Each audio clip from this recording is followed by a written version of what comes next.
Great stuff. And just to check, hopefully everyone here this evening is looking for advice, guidance around how to plan during these uncertain times.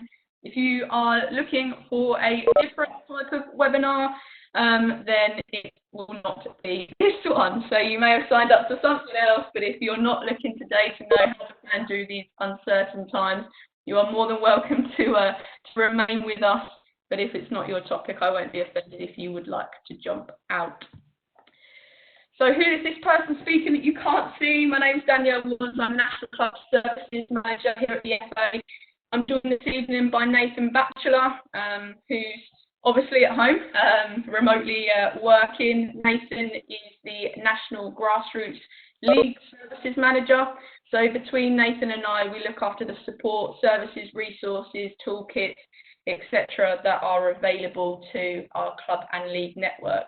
So both Nathan and I are fairly new to the organisation, up to a year now, so we've got our heads in and understand how the FA works and looking to really kind of hit the ground running now we've got that kind of initial year behind us. So where Nathan and I come into play. If you have just joined us, please do mute yourselves, because I can hear myself, which is never a good thing. Thank you for muting yourself. I'm sure Nathan will be across just muting people as they come in. So welcome everyone. I hope you're safe. I hope you're well. More importantly, really unprecedented times for everyone. Really, massive uncertainty out there. Things change rapidly, changing quickly. Never know what's going to be kind of announced for the government one day to the next. So lots of uncertainty, lots of anxiety out there, lots of unknowns. But like I say, I do hope that you're all well. I hope your loved ones and your family are all well and that you're staying safe and following the government guidelines, obviously, where possible. So, as I mentioned, we're here today for the Business Continuity Planning Workshop, but it would never be a workshop without a few housekeeping rules. So, reiterate for the last time, please do kind of put your mics on mute. Please do put your cameras on mute. Like I say, this is being recorded, so we can share this kind of post the event, but just to keep the quality as clean, as clear as possible, please do mute yourselves. If you have any questions, and a few people have already asked kind of where they pop them in due to the number of participants we have on here, all questions please do populate in the chat. Nathan, my colleague, will be across the chat, will reply where possible, but more importantly, we'll kind of direct any questions to myself when we get to the end of the presentation. So please do pop them in there as we go along. Please don't unmute yourself. Like I say, it's not normally how we'd like to do things, but there are so many of you on the call this evening that it would be good just to get through and flow the content, and then we can pick up questions as and when. And like I said, everything is being recorded now, and all the slides and the templates we'll run through today will be shared with you in due course. So just a little bit of a summary around what we will cover. So just to start off the webinar with something positive, speaking around all the great work that clubs and leagues are doing in their communities at the moment. Then looking at the current risks you guys are facing, not only now, but what you're predicting to face in the future. Look at the business continuity plan that's been pulled together from understand what is a business continuity plan, what the purpose of it is, how you're going to achieve what you're looking to do under the business continuity plan, what you already have in place that may be of relevance to use with the plan or use alongside the plan, more importantly. What could happen now and what's the impact and how best to react. We'll run through the template that's been pulled together so you can see what it looks like in action. I'll speak about some additional resources and support, and then obviously answer any questions that have been populated in the chat function. If you've joined us, please do mute yourself. I do hear a little bit of background noise. which is not only off-putting for me as a presenter, but I'm sure it's off-putting for those listening, so please do mute yourself, thank you.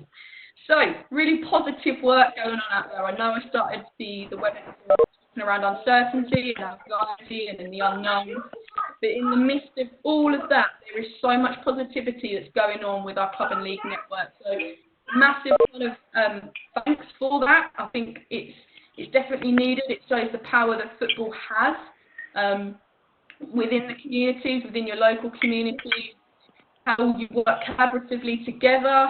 There's no this team and that team anymore. It's how do we come together as a footballing family in the heart of our community to support what is going on right now. So I could speak about all the positive stories for the next hour and the next kind of 72 hours and beyond. There are so much positive work going on, and these are just a few.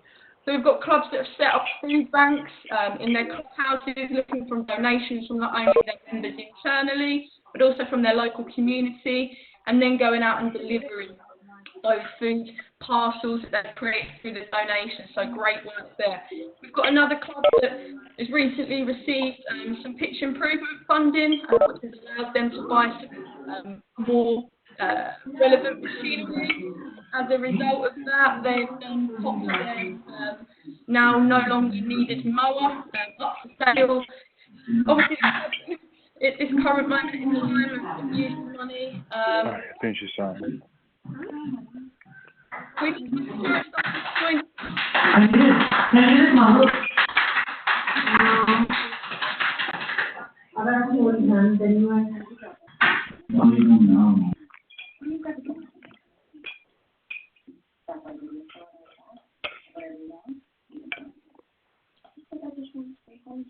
Sorry for the calls, guys. I haven't gone anywhere. I'm just trying to the noisy newbie, so bear with me. Perfect. That sounds a lot better. Brilliant.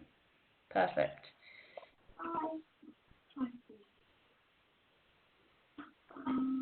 Brilliant. Let me get back on my flow. So the club received a pitch improvement fund and could have used the funds for themselves to support the club, but they split the proceeds of selling their lawnmower, £500 to the local food bank and £500 to their local NHS trust, as well as kind of distributing some food hampers, which is fantastic. And then another club accumulated a few naughty fines over the season, which is not uncommon, maybe more so in the adult game. That's not to say that every adult team is naughty, but there are obviously a few out there, and there's a few fines that do get accumulated. This club in particular, £261 in the fine kitty, which once they shared the intentions of what they were looking to do with funds, which was to kind of on the list.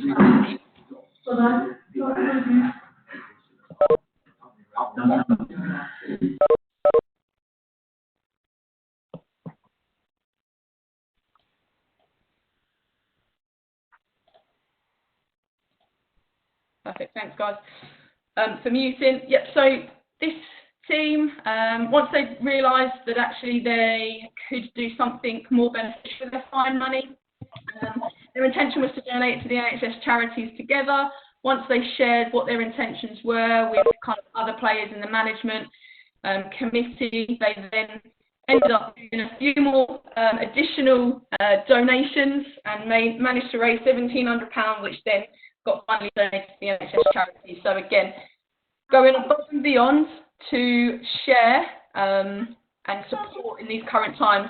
Not only are our clubs doing some amazing things, our leagues are too. So league in the top left there gained some money through their Fair Play Cash Award scheme, and it's something that they're donating towards their local NHS trust. Top right, Norfolk Combined Youth League tried to continue engaging with their member clubs and have run a FIFA Xbox tournament, so every club has a player representing them in the competition. We've got other leagues that are exploring how they can bespoke support their member clubs through kind of funding top tips and fundraising activities. And we're seeing more and more now where our leagues, are supporting our clubs the next season, whenever that may be. So bottom right-hand side, clubs offering 40% off from their membership fees for next season. We've seen lots of other leagues offering very similar kind of incentives, support mechanisms, packages. So it's fantastic to see. So lots of work happening to support not only the football, but also football clubs and leagues supporting within their local community. And this is by no means a plug. It just ties in nicely that there is so much positivity going on, and we do have the FA McDonald's Grassroots Awards nomination window, which is currently open. You can then nominate against the 10 categories, as you can see in front of you. So if anything has caught your eye, not only in the last 3 weeks, but this season, perfect opportunity to nominate someone that you think is relevant of a potential award.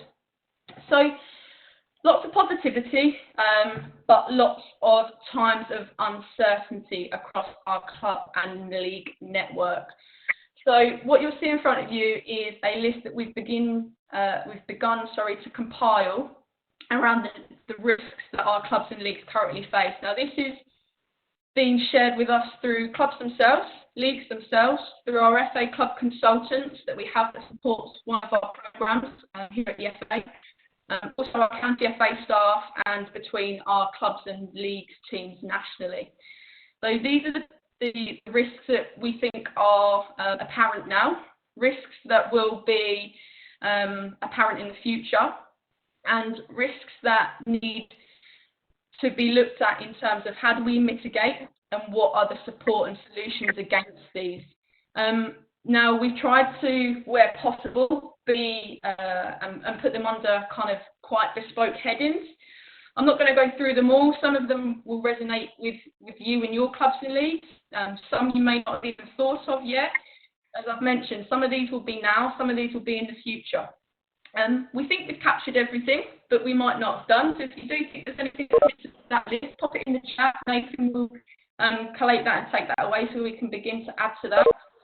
If you take this away at a later date, through the recording or through the slide deck that's shared with you, and you think that something's not on there, then you can pop that in an email to myself or the clubs program at thefa.com email, just so we can begin to continually compiling the risks that you are currently facing and will face in the future. Like I said, some will be resonating with some of you. Some may have not even thought about this because they might be future thinking. They might not be relevant to some of you. It depends what size of club you are, whereabouts you're situated, what your organisational structure looks like, what facilities you may own, lease, etc. So they're all varied, and they may have relevance with you, they may not. But it's a really good starting point to help us begin to explore the business continuity plan. So what is a business continuity plan? Some of you will have maybe come across this in your work environment. Some of you may have never come across what a business continuity plan is. In summary, it's a document that outlines how a business, in this case our clubs and leagues, will continue to operate during an unplanned disruption. So current kind of global pandemic, COVID-19. Ultimately, this plan should be a kind of a pre-thought, and I appreciate that we're exploring this concept now when we're in the midst of a pandemic, but it's really important to try and understand what and where our current risks are as a club and league, and more importantly, what actions we're going to take to try and mitigate them, reduce them, or completely kind of eradicate them, hopefully. So the business continuity plan really falls into 7 different steps, and you can see them on your screen there. So first one is around what you're trying to achieve. So ultimately, with the business continuity plan, it's looking at how you can continue to operate during uncertain times. So the proof's in the title really around, and the description around what the business continuity plan is. But ultimately, your your outcomes will differ. So the Club A's outcomes will differ to Club B's, but it's important for you to understand what you're trying to achieve through this continuity plan. Secondly, it's about who's going to help you achieve this. So it's choosing the right team to support you with this. So you will already have a committee. You may have a board of directors. You might have trustees. But there needs to be a dedicated team to help you deliver this plan. Understanding what you already have in place. So this plan, as I mentioned, it should already be a plan that's in place. Although I can imagine many businesses, clubs, leagues don't already have this, they're already doing this type of planning now. And it's really good to try and coincide this plan with other documents that you already have, and we'll go on to what they may look like in due course. But this shouldn't be a standalone document. This should complement other documents that you already have. Need to look at kind of what could happen, and I speak a lot around the now and the future. So it's all well and good thinking about what the current risks are now, but the times we face are of huge uncertainty and no clear direction yet. So we need to be as forward-thinking as possible and try and predict where we may be, or at least plan for where we may be, and look at the eventualities either side of that. And more importantly, looking at how that can impact the club, the league that you're associated to.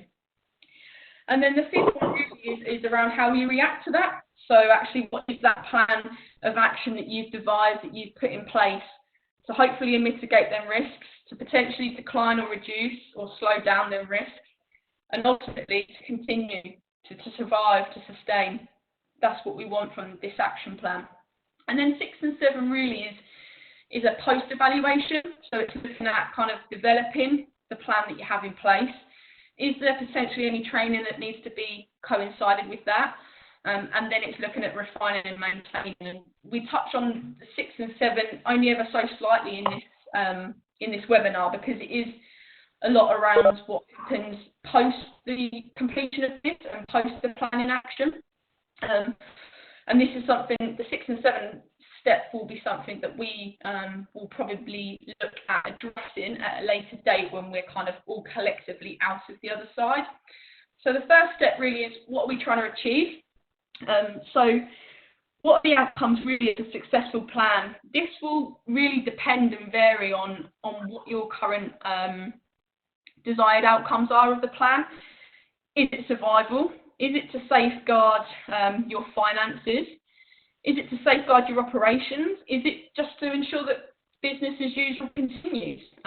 It will vary from club to club, and it will vary on your outlook and what your outcomes of your plan, what you want your plan to help you achieve.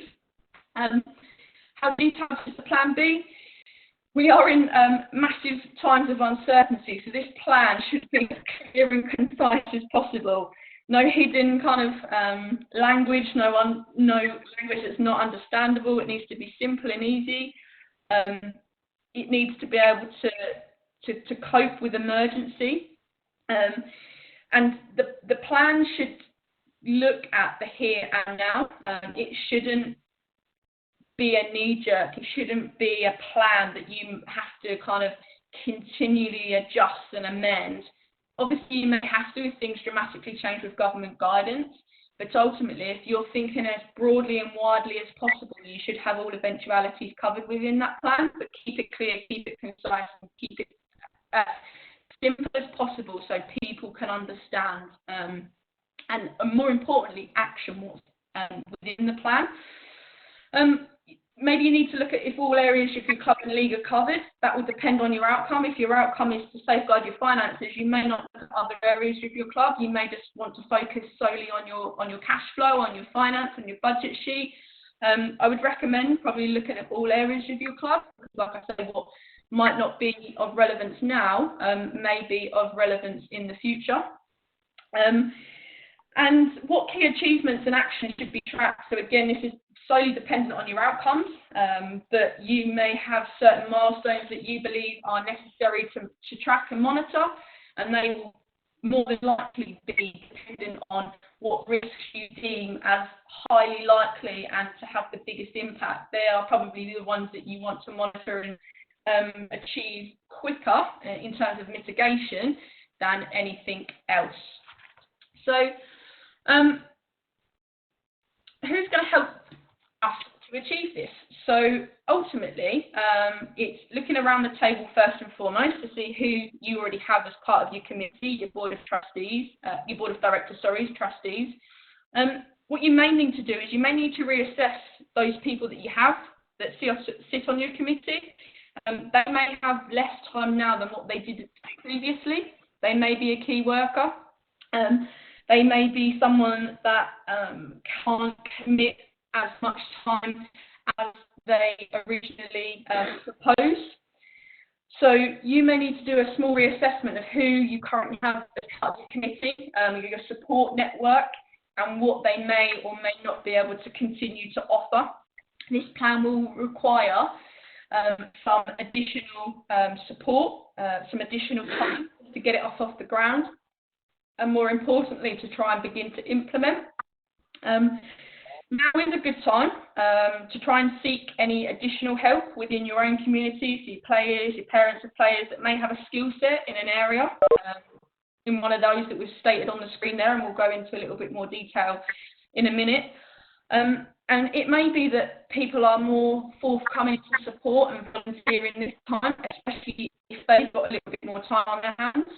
I think we need to get away from the fact that volunteering doesn't have to be a lifelong commitment. If someone can volunteer for the next 6 weeks in helping you pull together this plan because they've got an area of expertise in contractual agreements and obligations, then why not try and seek that support now to help devise the plan and put together the right actions in place.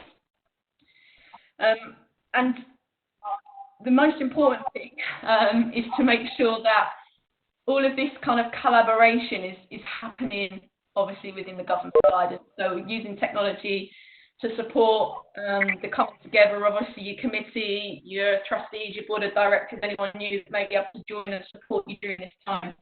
So a really good opportunity to recap who you've got around the table, what their role is in the club, what skill sets that the council could offer. So it's just a list there. Do they have a financial background? Your treasurer may already be the right person there. There may be someone else that could support that. Are they in the world of tech and IT and know the best solutions to keep people engaged within the club, within the league? Do you have someone on the committee? Do you have a parent? Do you have a player if you're an adult team that works in and around the health and safety, especially around the policy and procedure creation? Again, that list there in terms of skill sets isn't exhaustive. You can explore that as you deem fit. You may already have a broad set of committee members that these skill sets will be relevant to, and they will be able to offer their guidance and support under their skill sets. You might need to explore other individuals within the club that might be able to bring a different element to this.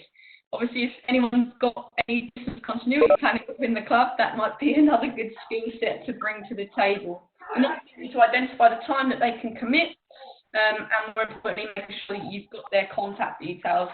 The last thing you want is to go around the houses trying to chase people or have the incorrect data to try and keep people kind of connected during the creation of this plan. Obviously, this all needs to be within the GDPR guidelines. We'll speak a little bit around that in due course.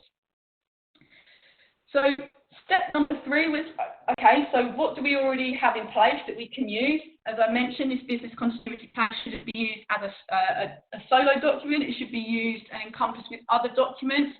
So that could be your constitution, your articles of association, any legal documents, your bank accounts. That's going to be important when we look at the cash flow section in due course. You may already have a business plan, which is fantastic. You may already have a business continuity plan, which is absolutely fantastic. And if you already do have that, apologies that you're sitting on this webinar. Some will, some won't. This whole concept will be completely new to people. It's probably a really good time to pull out your T's and C's of your agreement, of your lease hires, If you employ any staff, having a look at their contracts, because this will all help in you understanding kind of what your current risks are, where you lie legally with certain terms and conditions, what your current cash flow looks like. So again, exhaust all the documents you have in place and keep them in a kind of a shared drive or some secure location which people can access, so then you can pre-populate information into the continuity plan. So what could happen and how could this impact us? So this goes back to the risks that were initially identified, and we'll speak about how you as a club or league can begin to identify your own risks in due course. But what we've begun to do is try and categorise the risks using the Club Matters business continuity planning template that they've just released as well. So again, you can see here on the left-hand side, all of the coloured boxes are kind of real subheadings, and then we've linked up the risks that were originally identified on a few previous slides against that. So we've got there the reduction of volunteer workforce, which falls under people. We've got the security of premises with no workforce present. That's a risk for those that own their own facility or kind of have an asset transfer on that facility. Communications, big concern for people, keeping the players engaged, keeping parents engaged, keeping the committee members engaged. Cost revenue, obviously big one for everyone, so it currently sits under the finance subheading. Contracts and agreements, football tours within the UK and abroad. In the summer, a big risk that was identified, so that will obviously come under a contractual obligation. So again, we'll look at that in due course around what type of support there is around that topic in particular. Health and safety, really good case study of the club that was opening up their doors to offer kind of a food bank provision. So that poses almost a new risk under the new health and safety guidance, maybe PPE equipment. So it's really good to look at these risks now and in the future. So what you may have posed as a risk now might change.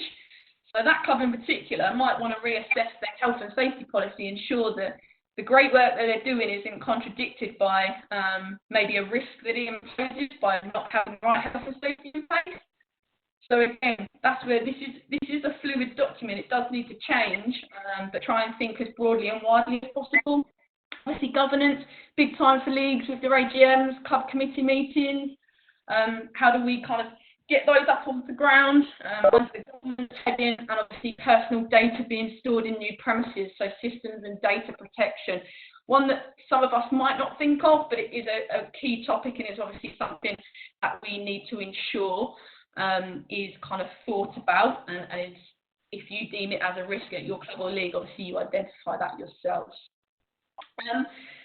So this one is all about how do we best react. So how do we get a plan in place that helps us, guides us, supports us with the risks that have been identified and gives us a clear action plan to move forward. So we'll look at this in more detail when we go into the document that's been created. But we've got the top kind of table in green that looks at the risks, the actions to mitigate, responsibility, by when and what support's required. And then we've got a second action plan, and again, we'll speak about this in more detail, around kind of what you can still continue to do. And I think the positive stories from a club and league perspective show that positive stuff can still be continued, and what you can look to start to do. So although football's paused, there are probably lots of things that, especially if you're a club or league secretary, chairperson, treasurer, you might find that quite a few things that you can start to do that may have kind of added to that long to-do list. So as much as there is an immediate action plan, there is also a long-term action plan, which helps keep clubs and leagues ticking along.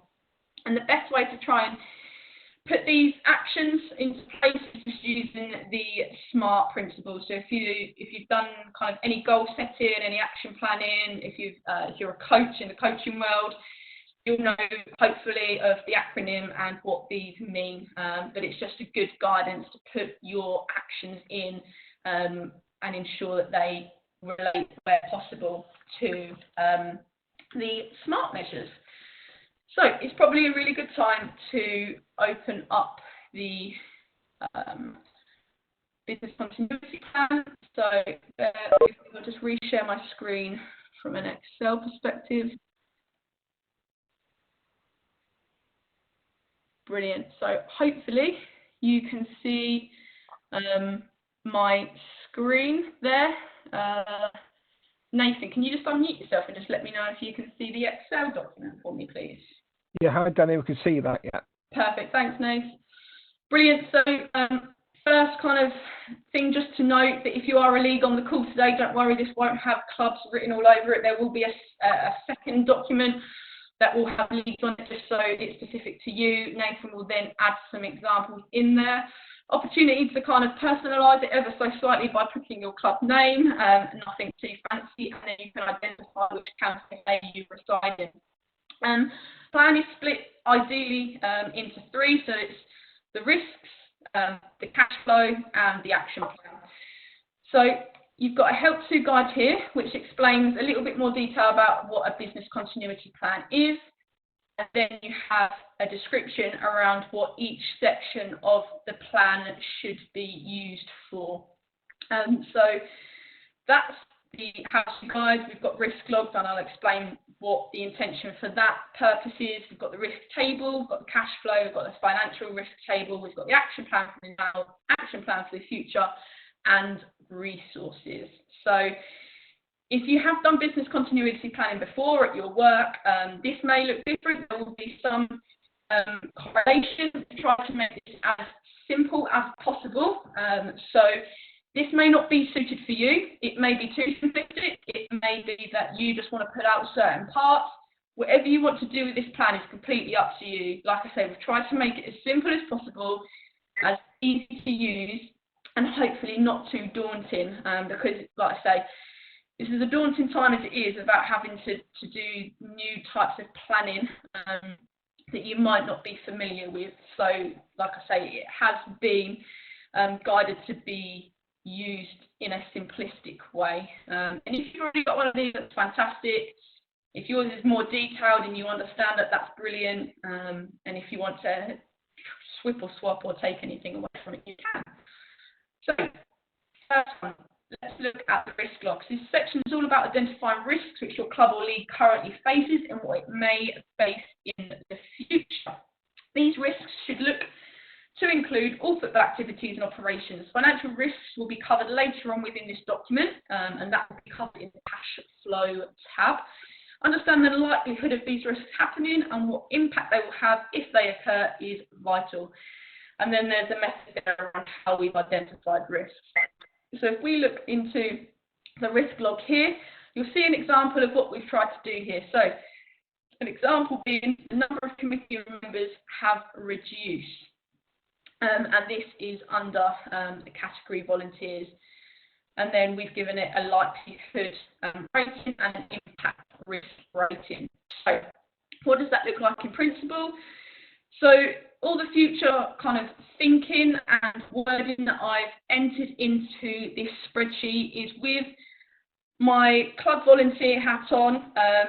I am involved in a 5-team adult club, 1 female team, 4 adult male teams. So this is hypothetical thinking against that club that I am involved in. So I'll put here, risk for us as a club is that at the end of the season do not go ahead. Not that it's a huge money-making activity, but it does help with the cash flow at the end of the season. So this is a finance and insurance category. You can drop down at this stage and select categories. For those that have been paying attention and have had your 7 p.m. coffee, you'll see that these drop-down categories correlate to the categories that were in the really nice colourful blocks on the left-hand side of the presentation just before we got to this point. It also coincides with the template that Club Matters Sport England have produced as well. So there's some continuity between our plan, Sport England's plan, and these are a lot of kind of headline topics that are generally included and incorporated in many kind of business continuity plans. So we dropped down there, and I appreciate, actually, it's probably worth to point out, I did say that finances maybe should be avoided in this section. It's everything else.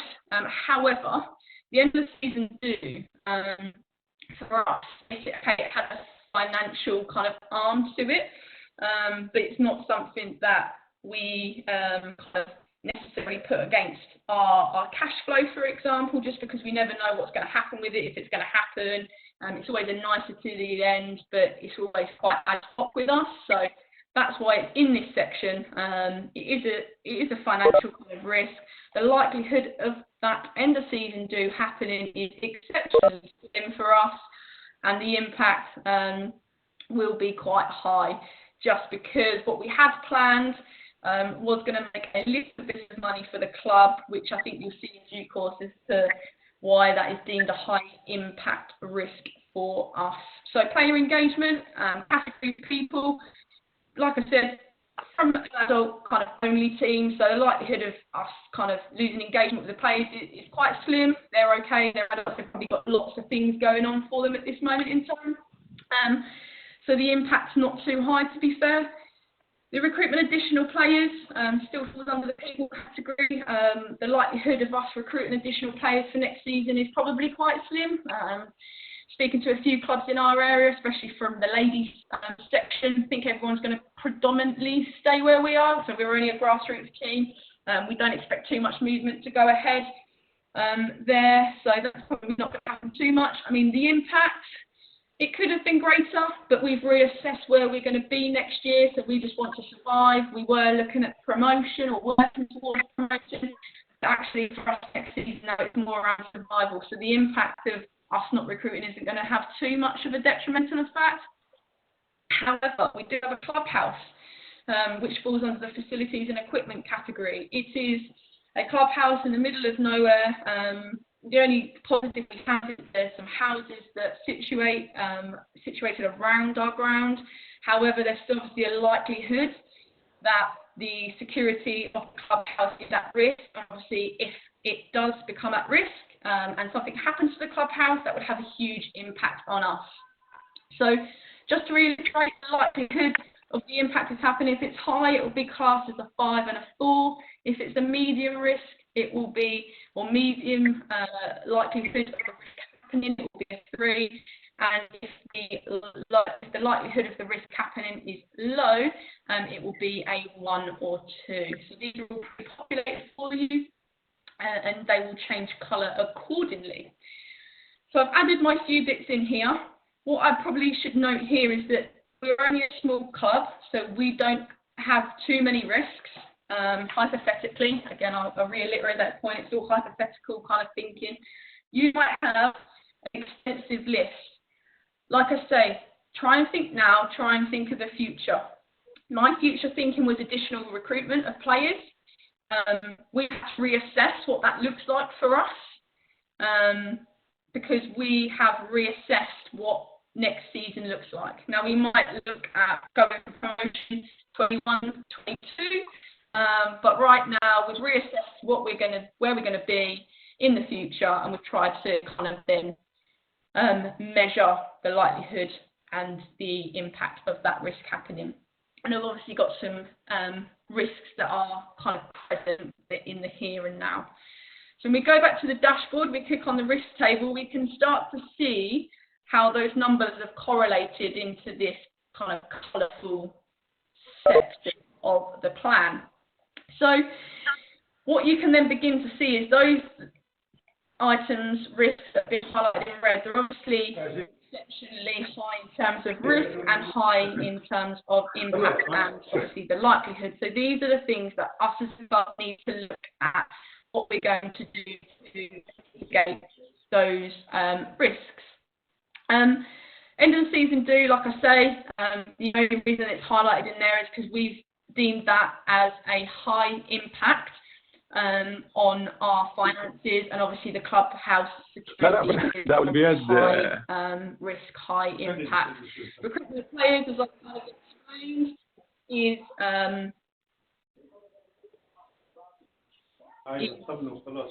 if you're تمام. Can you just mute yourself, please? الله الواحد بس عايز. Perfect, thank you. Sorry about that, guys. So yeah, you can start to begin to see how different risks have been recalculated. Now we've done this for the purpose that it's easy to read, and this can be printable, so you can print it and pop it in the post because you don't have to share it with anyone. If you're anything like me, I like to have a few printed copies around see in my hand. It just makes my life a little bit easier as the type of learner I am to see something in front of me, not necessarily on the screen. But again, it's more around an indication of you being able to identify what actions and risks are kind of deemed, what risks, are deemed kind of those that are high and those that need to be looked at, actions worked on to try and mitigate those risks. Same kind of principle with the cash flow. So we've got an income section column, we've got an expenditure column. Again, this is where the side around incorporating other documents that you already have is crucial. So for me, this document shouldn't be standalone. Hopefully, clubs should have a budget sheet, they should have a forecast for the season. Now, I say should, not everyone will, and we totally understand that. If you don't, please use this template as a way of understanding where you are. If you haven't pulled together a forecast, look at your 18-19 kind of bank account period. Understand kind of what your outgoings were under each of these lines, if they're relevant, and what you can do at this stage is edit what isn't relevant. So obviously, if you don't have a youth male or a youth female section within your club, you can just write over that and put whatever is relevant for you. Like I say, for us, hypothetically speaking, I'm involved in an adult club, so all my inputs are predominantly based around adult kind of participation there. But like I say, going back to the fact that if you don't have a budget sheet or any type of forecast for the season, go back to your accounts, look at the 18-19 season, look at what your kind of total income was under each of these lines, and then pre-populate that as a forecast, and then use your current bank account to understand what your current income to date is. I know a lot of clubs will already have a much more extensive financial sheet, cash flow sheet, budget sheet. That's great. Again, we'll go back to my original point. We'll try to make this as simple as possible. This is very simple. I don't have a financial background, so it would be wrong of me to do anything out of my remit. And this is where I should just add here that this should be only used as guidance. There hasn't been a financial advice go across this. I've had advice from someone that has worked in the finance industry, but they haven't signed that off, okay? So they've just looked at this and said, yes, the formulas work, the calculations make sense, it visually works. So you have to wear this section with caution, okay? This is purely a guide only.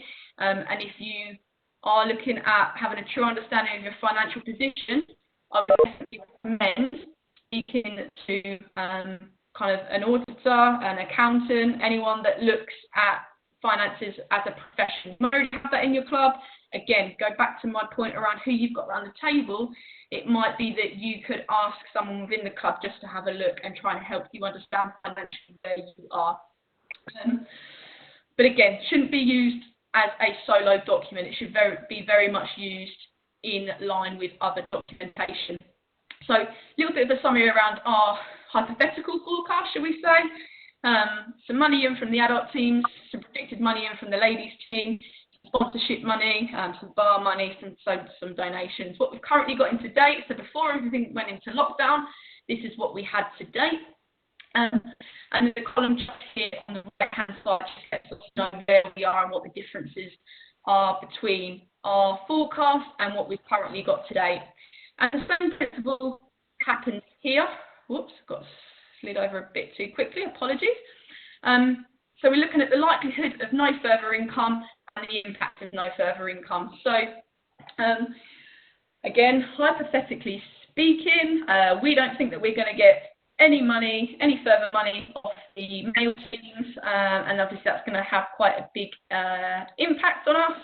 We think from listening to the ladies manager, they're going to contribute as much as they can towards the remaining £500 that they owe. So the likelihood is less in terms of income, and obviously the impact. We've left it as a 3 because it's not quite a high risk, because we think we might get it, but it isn't a green yet because we haven't got it in the bank. So it's just sitting there in that middle flow at the moment until we kind of hear wind.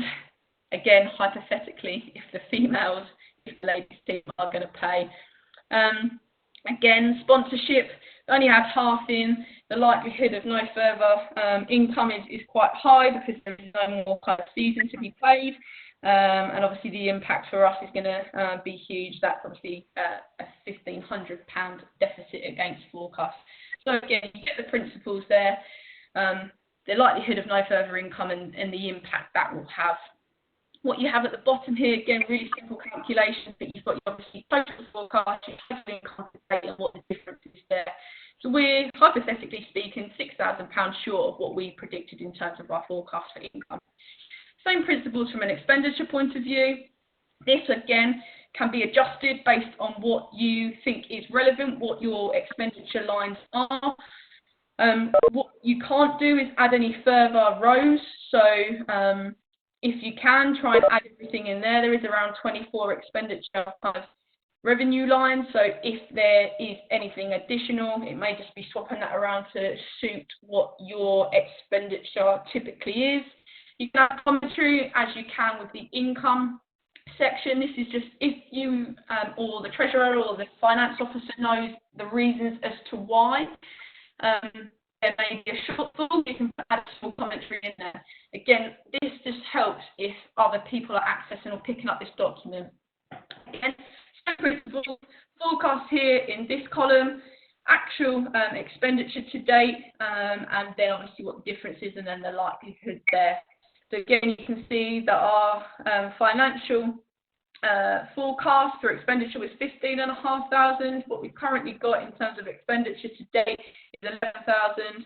So we currently have an underspend as such of 4,500. What I probably should have mentioned right at the beginning, so apologies for that, is just entering your current cash balance and any savings you have.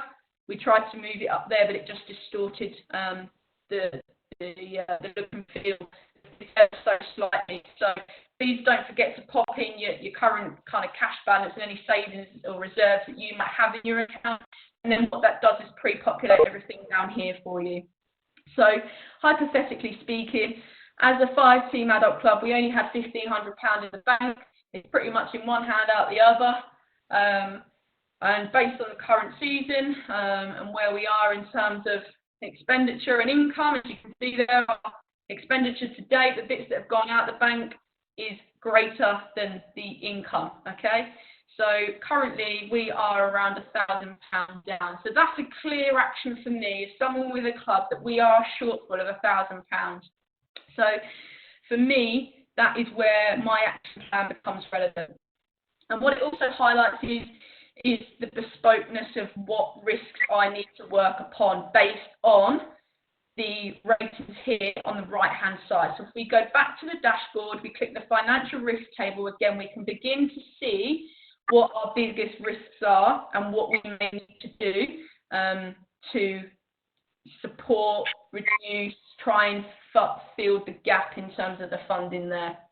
So that hopefully helps you understand where you may need to direct some of your future thinking towards. Again, just every caution on this one. I don't want people to think this is a sound spreadsheet in terms of having a financial eye over it. It's just guidance. It's just a way. These are really easy to populate. Like I say, I don't have a financial background, and I've been able to pull these bits together. So I'm more than happy to kind of provide you with the right guidances on how you can do that and for you to go away and work that out yourself. I'd strongly recommend that you just connect with someone within the club that might have the knowledge and expertise to deliver this area in terms of assessment and what you may or could do in terms of mitigating any kind of financial risks that you find yourselves in. So an action plan here. Really, this action plan is the action plan for now. So it should be and should incorporate and encompass anything that's red, anything that you deem orange that may move to red potentially. And the same for this really table here. Anything that's red really should be at the heart of my action plan for now. So then the season do not go ahead.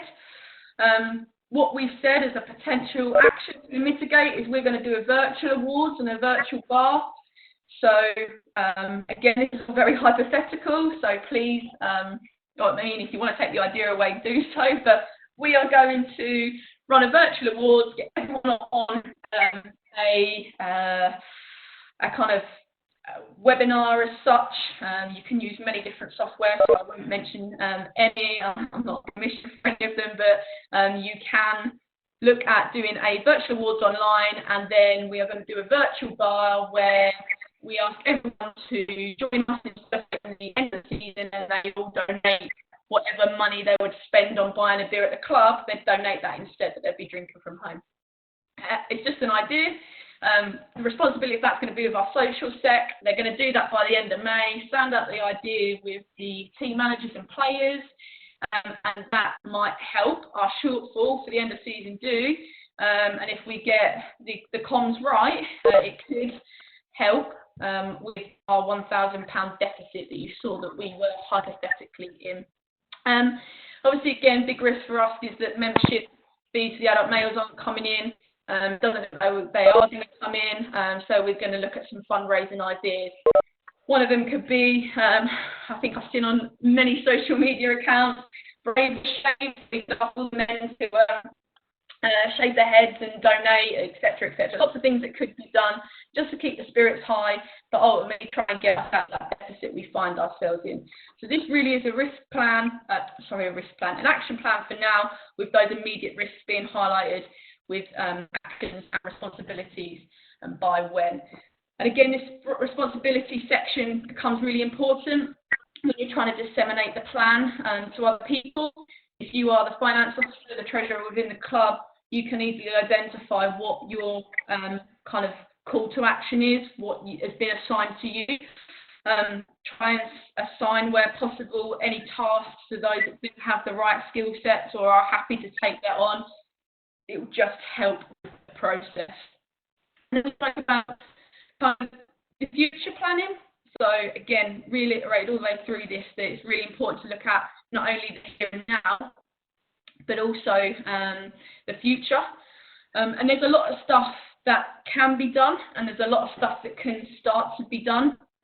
So you can still communicate with your members, as the example says here. There are some fantastic, innovative ways where clubs and leagues are doing this already.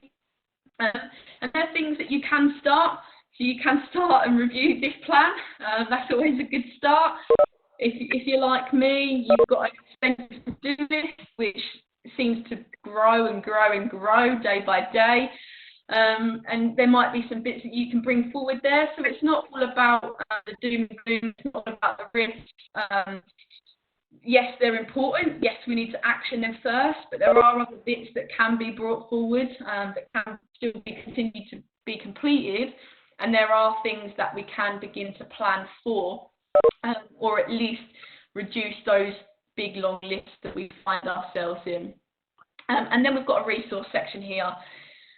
So this is obviously relevant and accurate as of today. It goes back to my point around things are changing rapidly, very quickly, by the hour, but these are some of the links that are all in one place around different topics that may be of relevance to you. It may be of relevance to the person that has been assigned a specific risk that they need to try and mitigate, and it will just be some really good content that you can share with your players, parents, members, etc. So that's a run through of the continuity plan. Like I say, it really won't be for everyone. I'm not naive to think it will. It's just hopefully a simple tool that clubs can utilise, leagues can utilise if they need to, would like to. There are other guidance plans out there. This is one that we think hopefully captures everything in there for now. If it needs to be reviewed and revamped, we'll look at that. It falls nicely in line with the Sport England guidance notes that they have recently shared. So there is, like I said, some continuity between our between our plan and Sport England's plan. So that's what we've got to recap. So what we're trying to achieve, identify your objectives of the plan and set some goals. Who's going to help you compile this plan, but more importantly, put the actions into place. Have a look at what you've already got in place. There's lots of documents that you guys have. They will be of relevance to the completion of this plan.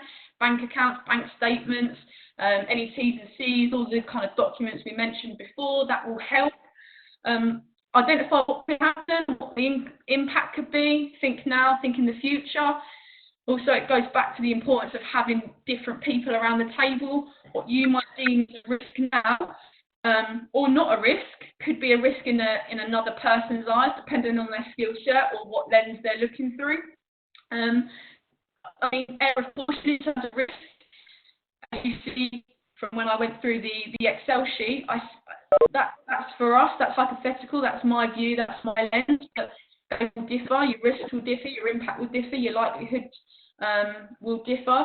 If our bank account looked a little bit healthier, I might have not rated no income and no income as maybe a relatively low risk, because yes, okay, it might be a chunk out of our finances, but it doesn't put me or the club at risk.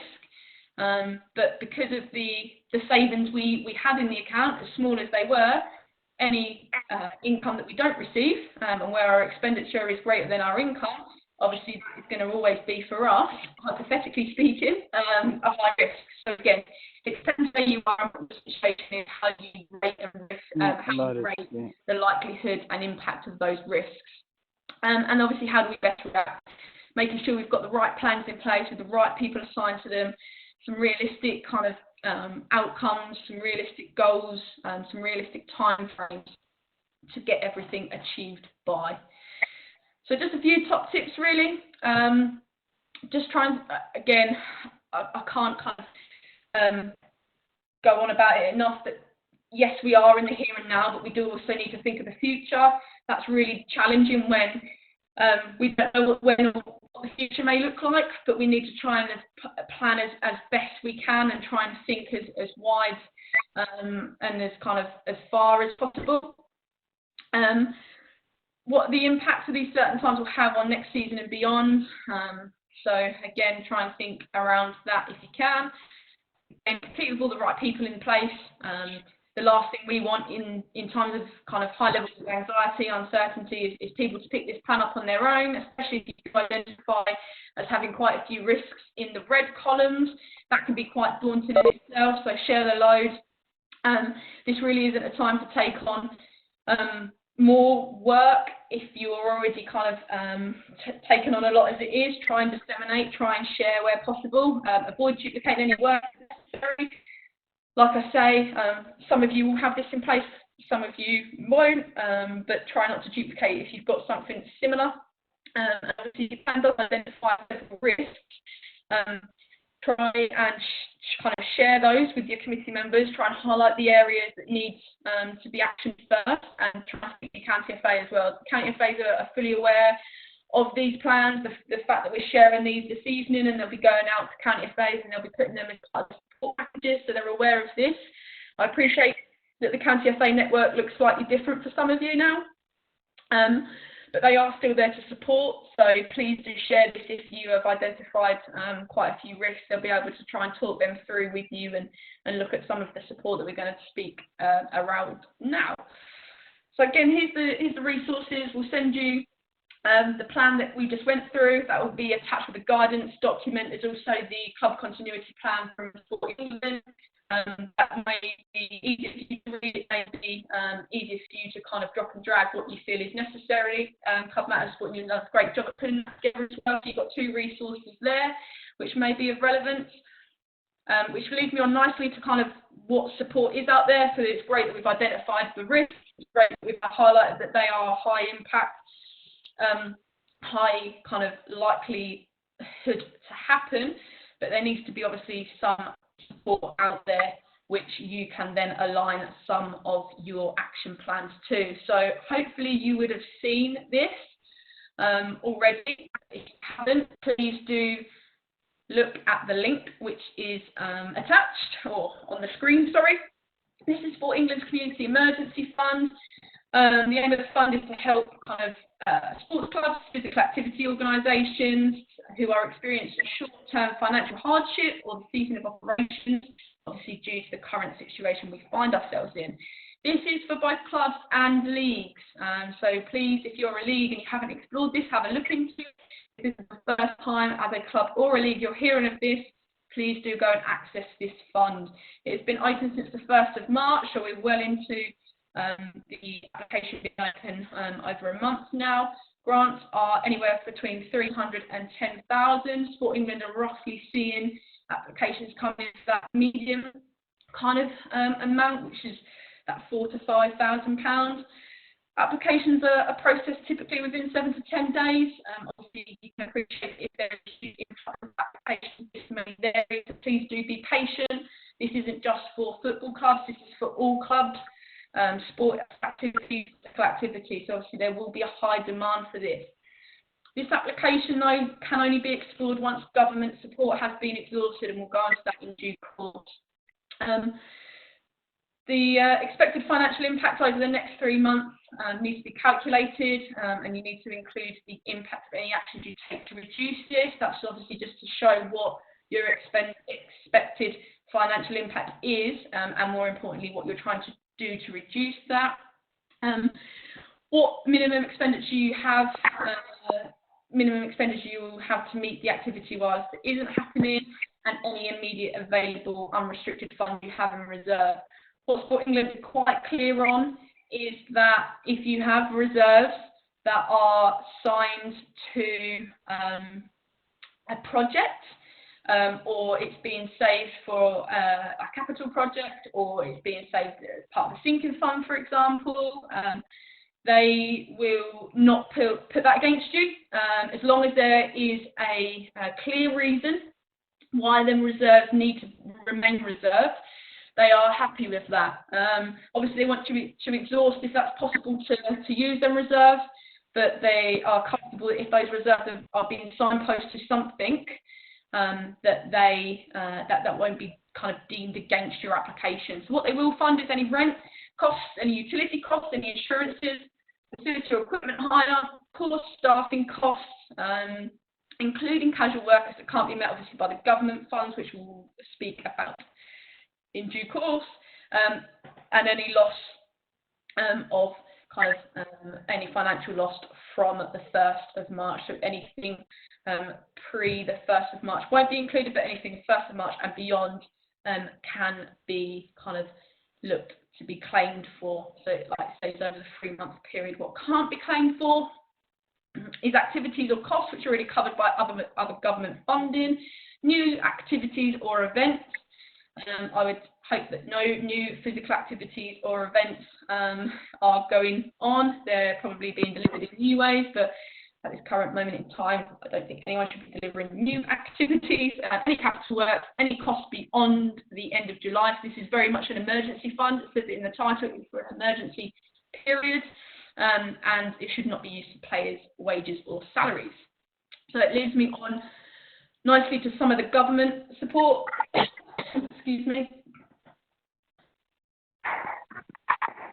So all around, maybe more so with a facility focus, you've got a business rate holiday. So business rates not to be paid for this season. You've got a small business grant funding, so 10k grants for clubs who receive small business rate relief or rural rate relief, and cash grants for clubs, and there's different amounts depending on your rateable value. Again, links there. Have a look at the link and what support is out there. Things are changing, so please do make sure that you click on the most up-to-date information and understand what you could potentially be applicable for. And then if you have employees under your club, which some clubs on the call will do, there are 3 schemes that you may be eligible to apply for your employees, or at least direct and guide them to, which is the job retention scheme, which is the government scheme around 80% PLA salary up to £2,500. There is a deadline on that, so if you haven't considered that, please do explore the government website. There is a cut-off point to that. Self-employment income support scheme. So again, there's further support there for those that are self-employed, and the statutory sick pay rebate. So again, some schemes to explore there for those that may employ. Again, I would strongly recommend obviously looking at these links, understanding if your club is eligible for them, and gaining further advice from the government website if you need to, just to understand what and how you may be eligible. And contractual commitments. So many of you mentioned in the risks that were shared, either by yourselves, by County FAs, ones that we've identified, there are a lot of kind of contractual commitments that you guys have already made, and that obviously have a legal attachment to them. So we've been working closely with Muckle. Hopefully this link works. Let's just make sure that you guys can see. Nathan, quick checking. Can you see the Muckle page, or can you still see the presentation? It's great, Danny. It's great.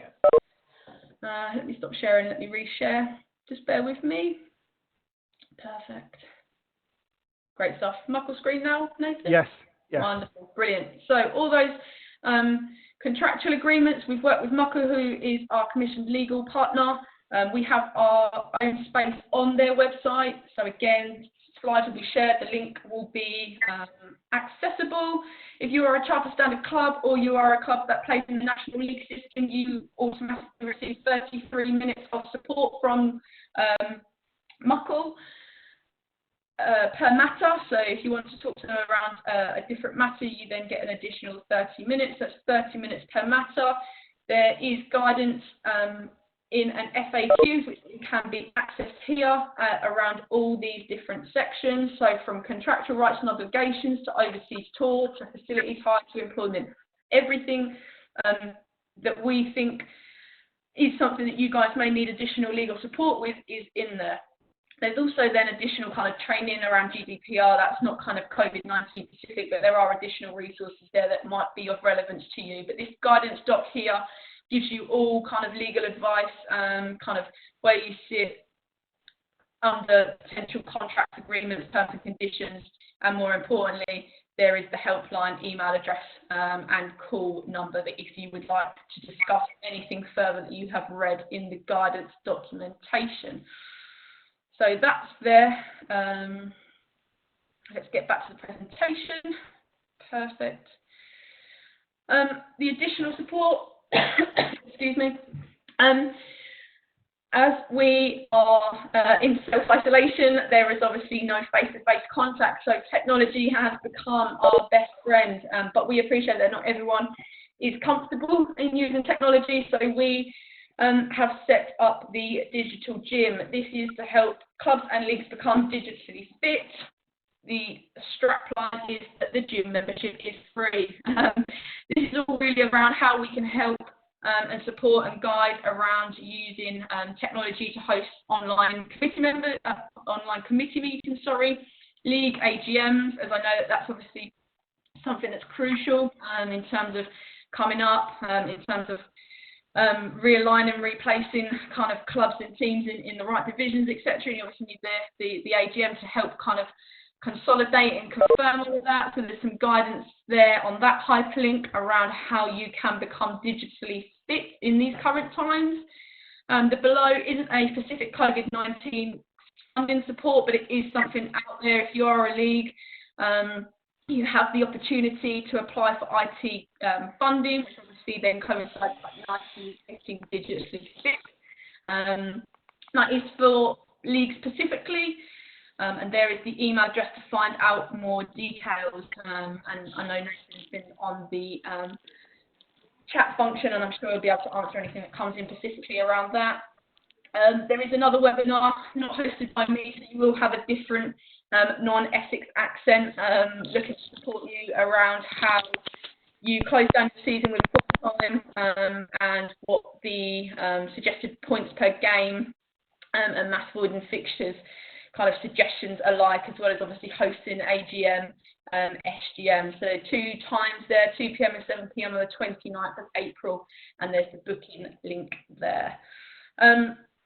We've also got up our FA Pubs and Leagues page.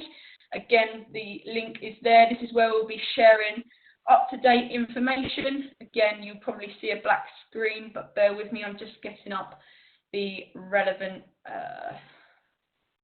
web page. There we go, super. So this again can be accessed by the hyperlink that will be on the presentation that's sent out. This is where all of our up-to-date information will be housed, so information around Sport England funding, information around the Muckle helpline and the guidance notes that was just discussed, information about running an AGM, all the FAQs around kind of the situation that we currently find ourselves in, and obviously some information around whole game system, which I'm sure many of you will be on. It might even be part of your start process in terms of kind of accessing certain things and getting the ball rolling on certain areas. I'll stop sharing my screen and reshare the presentation one last time.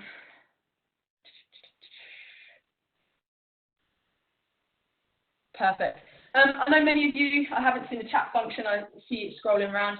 Many of you will be asking kind of what the FA are doing to support. There are obviously some softer support mechanisms that we're doing at this moment in time through kind of helping clubs and leagues get digitally fit.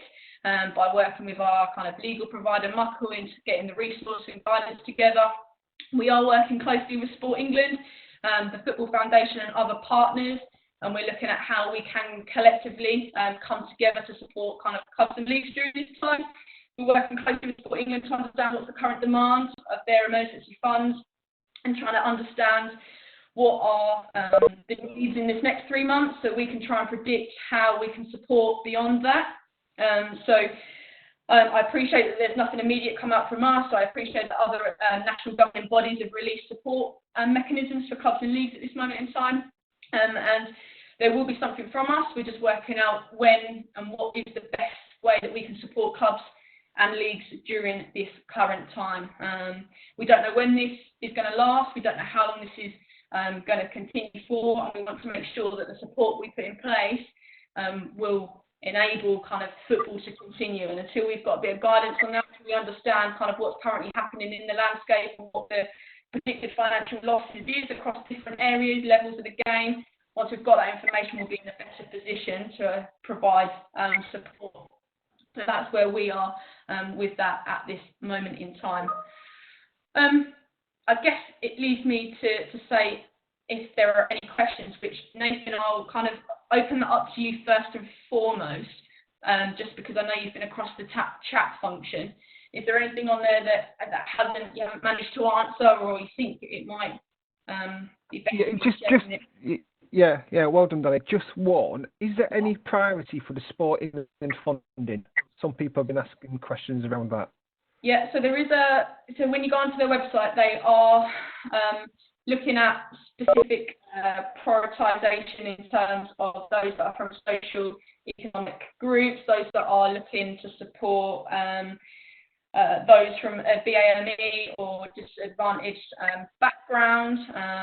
So there are certain prioritisations that they follow.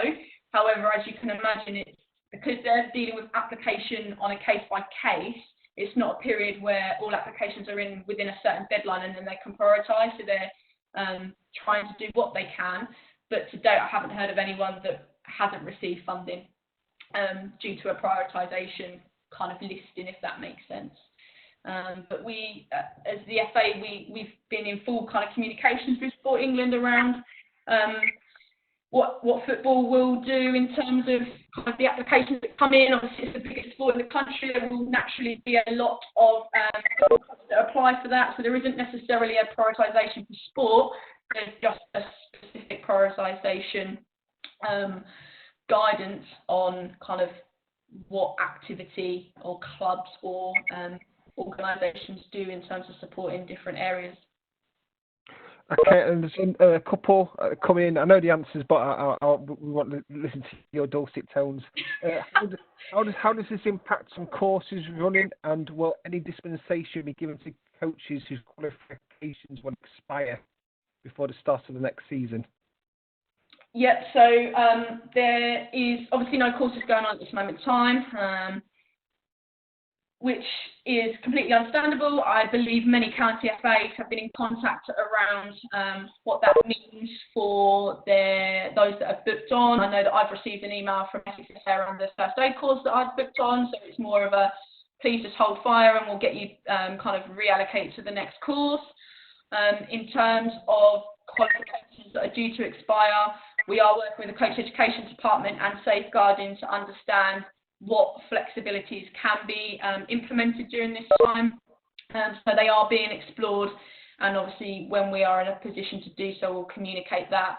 It will probably land on our FAQ section on the FA.com chart standard clubs and leagues. So look out for it on there. If it isn't on there, kind of in the foreseeable, drop clubs program at FA.com and email, and obviously we can provide you with a little bit more update in context. How we Cool. go? Yeah, I'm just reading. There's many questions asking about the presentation will be sent out afterwards. Yeah. Like the Excel spreadsheet. There's one about B license, but I think your points just covered that all the courses are going to be under review. That tends to earlier in the discussion there was a lot of clarity. Which was really positive.